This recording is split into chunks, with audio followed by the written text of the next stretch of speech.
வணக்கம் நண்பர்களே. இன்னைக்கு வீடியோவில் நான் என்னுடைய தோட்டத்தில் கீரைகள் அறுவடை பண்ணிட்டு இருக்கேன்.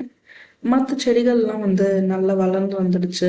வெண்டைக்காய் செடி, அவரைக்காய் செடி, சொரக்காய் செடி, அப்புறம் பாவக்காய் செடி, இதெல்லாம் பெருசு பெருசாக ஆனதுனால இந்த கீரைகள் சரியாக வரல.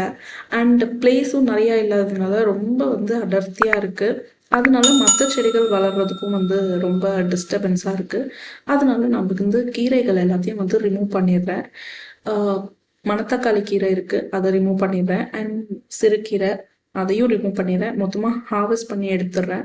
ஸோ தட் மற்ற செடிகள் நல்லா வளரும். இது மொத்தமாக ஒரு சைட் ஃபுல்லாக 2 சைட் நான் என்னுடைய செடிகள் வச்சுருக்கேன். 2 டிஃப்ரெண்ட் சைட்ஸு. ஸோ ஒரு சைட் ஃபுல்லாக ஹார்வெஸ்ட் முடிச்சுட்டேன். இப்போ இன்னொரு சைட் ஹார்வெஸ்ட் பண்ணிடுறேன். என்னுடைய வெண்டைக்காய் செடிகளில் ஏதோ சின்னதாக பூச்சி இருக்குது, கருப்பு பூச்சி குட்டி குட்டியாக இருக்குது. அந்த பூச்சியை எப்படி ரிமூவ் பண்ணுறதுன்னு எனக்கு தெரியல.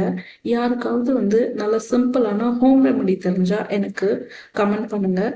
நான் அதை யூஸ் பண்ணி, அந்த ரெமெடியை யூஸ் பண்ணி இந்த பூச்சியை எடுக்கிறேன். என்னன்னா அந்த பூச்சி ரொம்ப குட்டி குட்டியாக இருக்குது, கருப்பாக. நான் க்ளோஸாக காமிக்கிறேன், பாருங்க. அது எப்படி போக்குறதுன்னு எனக்கு டிப்ஸ் ஏதாவது சொல்லுங்கள். கீரையெல்லாம் ரிமூவ் பண்ணிட்டேன். மணத்தக்காளி கீரை ரிமூவ் பண்ணிட்டேன்.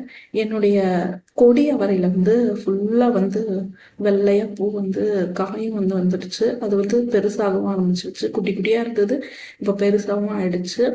வெண்டைக்காய் செடி மட்டும் ரொம்ப பாவமான நிலைமையில இருக்குது. ஏன்னா இந்த கருப்பு பூச்சியால். நான் க்ளோஸ்அப்பில் காட்டுறேன். அப்போது அதுக்கு என்ன ரெமெடி அப்படின்னு எனக்கு கொஞ்சம் கமெண்ட் பண்ணுங்கள். இது பாவக்காய். பாவக்காய் ஒரு 4-5 பாவக்காய் செடி இருக்குது. ஆனால் இப்போ தான் பூக்க ஆரம்பிச்சிருக்கு. குட்டி குட்டி பாவக்காய் ஒரு அங்கங்கே ஒன்று இருக்குது.